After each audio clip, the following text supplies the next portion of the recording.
ఓం శ్రీ గురుభ్యో నమః. ఓం శ్రీ గురుదేవ దత్తాత్రేయాయ నమో నమః. ఓం శ్రీమన్నారాయణాయ నమః. ముక్తికి మార్గం మార్గశిరం. దైవారాధనకి ఉపవాస దీక్షలకి అత్యంత ప్రాముఖ్యం ఉన్న మాసాల్లో కార్తీకం తర్వాత చెప్పుకోదగింది మార్గశిరమే. విష్ణు సహస్రనామ పఠనంతో లక్ష్మీనారాయణని భక్తి శ్రద్ధలతో కొలిచి మార్గశిరానికి పండుగ మాసమని పేరు.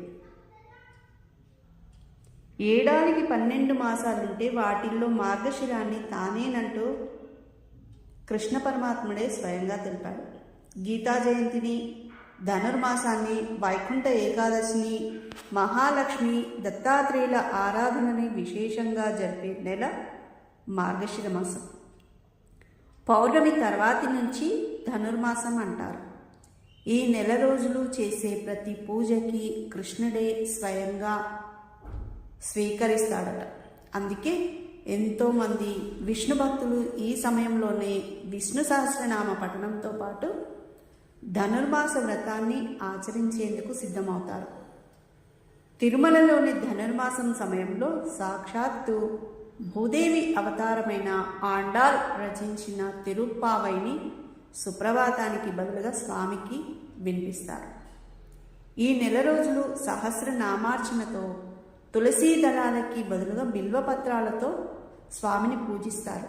అలాగే ధనుర్మాస వ్రతాన్ని ఆచరించేవారు రోజుకొక్కటి చొప్పున తిరుప్పావై పాశురాలను గానం చేస్తూ గోదాదేవి, రంగనాథ స్వామిని, శ్రీకృష్ణుని పూజిస్తారు. ఇంటి ముందు రంగవల్లికల్ని, గొబ్బెమ్మల్ని అలంకరించడం, నదీ స్నానాలు, పూజలు, జపాలని ఆచరించడం వల్ల కోరిన కోరికలు నెరవేరుతాయని ప్రతీది. ఈ ధనుర్మాస వ్రతానికి సంబంధించిన అంశాలు బ్రహ్మాండ పురాణంలో నారాయణ సంహితాల్లో కనిపిస్తాయి. ముక్కోటి దేవతలతో దర్శనం. ఏడాదికి 24 ఏకాదశి తిథులు ఉంటే సూర్యుడు ఉత్తరాయణానికి మారే ముందు వచ్చే ధనుర్మాస శుద్ధ ఏకాదశిని వైకుంఠ ఏకాదశి లేదా ముక్కోటి ఏకాదశిగా పిలుస్తారు. ఈ రోజున వైకుంఠ వాకిళ్ళు తెరుచుకొని ఉంటాయంటారు. అందుకే వైష్ణవాలయాల్లో భక్తుల కోసం తెల్లవారుజామునే ఉత్తర ద్వారాలను తెరుస్తారు. ఈ రోజున మహావిష్ణువు గరుడ వాహనం పైన 3 కోట్ల దేవతలతో కలిసి భూలోకాలకు దిగివచ్చి భక్తులకి దర్శనమిస్తాడని అంటారు. ఈ రోజున ఉపవాసం ఉంటే మిగతా 23 ఏకాదశి తిథుల్లోనూ ఉపవాసం ఉన్నంత ఫలితం లభిస్తుందని విష్ణు పురాణం చెబుతుంది. సర్వే జన సుఖినో భవంతు.